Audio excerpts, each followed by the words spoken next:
Rhapsody is a song by the British rock band Queen from 1975. The whole song is not easy to cover because it consists of different parts and is not explicitly a piece for guitar. There is a lot of piano in the song.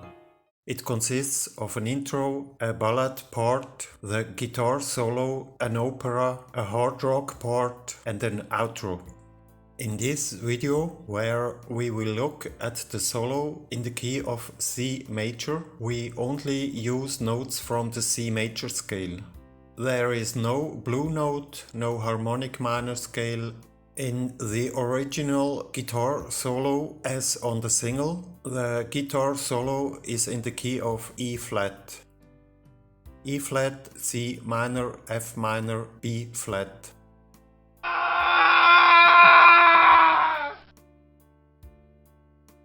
If you find on the fretboard a note E flat or D sharp and go down 3 frets, you will find the note C. A little more easy to start with. Then you can use notes from the C major scale. With notes only from the C major scale, I mean without harmonic minor, without blues scale, without pentatonic scale, you can simply compose a very beautiful solo with notes from the C major scale. But the way with the dynamics, with the articulation it was performed by Brian May, it is very difficult to get the solo right. Often a bending of the string can be heard. You can also bend to the target note first and then strike it.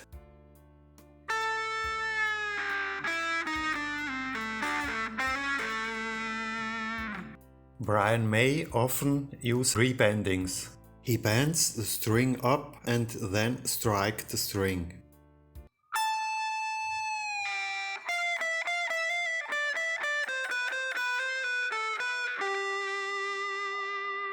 On the left, a normal bend.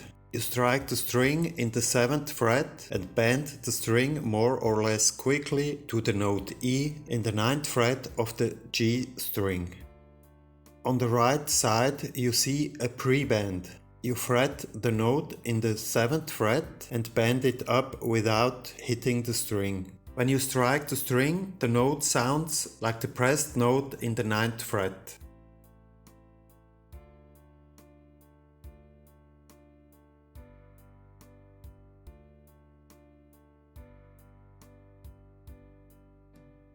At musicca.com you can put together any chord progression you like.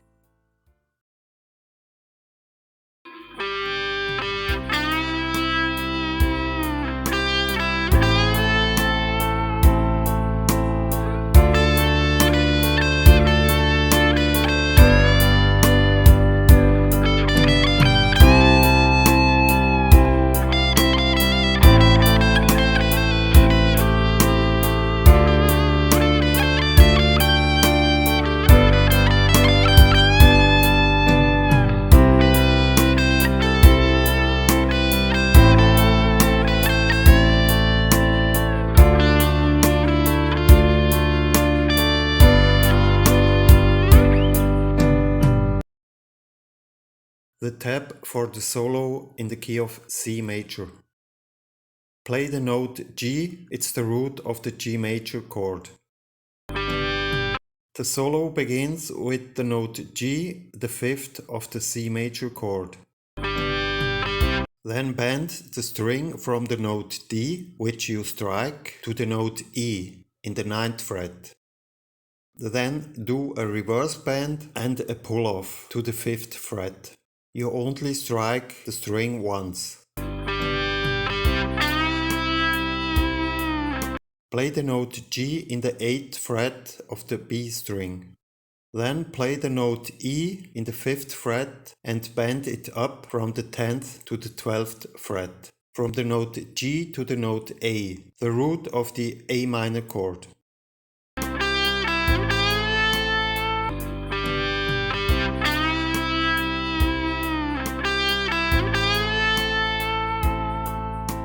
Then play the notes A, B, C twice in a row.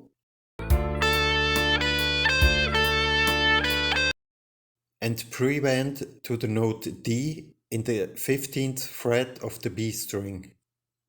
You first bend the string from the 13th to the 15th fret and strike the string. A bend is made and you only hear the note D.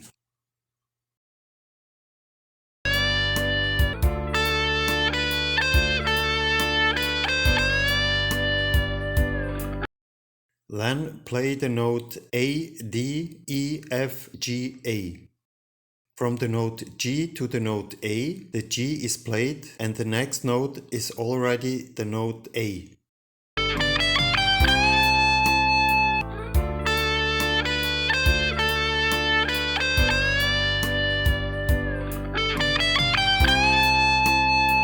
The note A is actually the note you have already played. You can still hit it again if you want. It's the note that still sounds from the last pre-bend, where you played the note A but with a pre-bend. You can now release it from the 17th to the 15th fret to the note G. Then the notes F, E, F are played with the pick, and then you do a triller from the 12th to the 13th to the 12th fret. Then the note D on the B string and again the note E on the 12th fret of the high E string. Then play the same again, also with the triller, just on the B string now. And finally the notes A, B, G.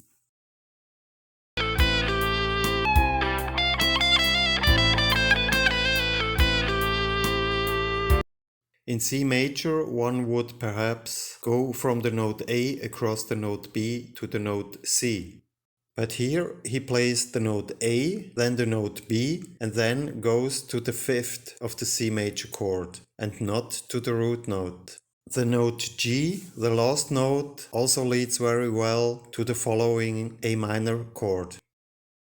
Here you play the G mixolydian scale over the A minor chord. The C major scale from the note G note by note. Play from the note G to the note G.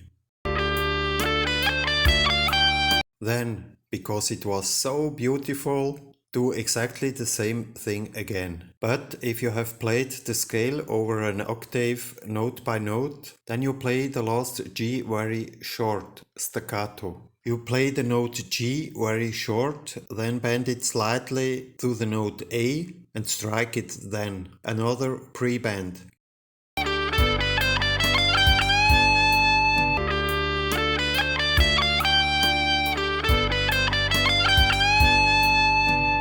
Over the D minor triad, you play the notes B, C and A twice in a row.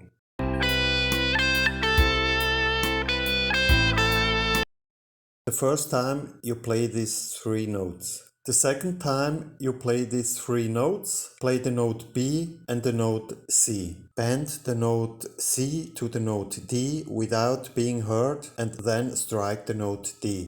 Another pre-bend.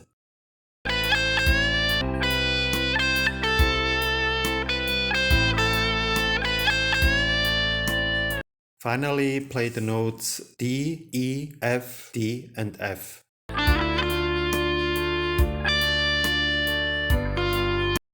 In the original solo, there are a few more notes at the end that lead into another key. So that's it. I hope I haven't made too many mistakes in the tab with the tone names and the intervals.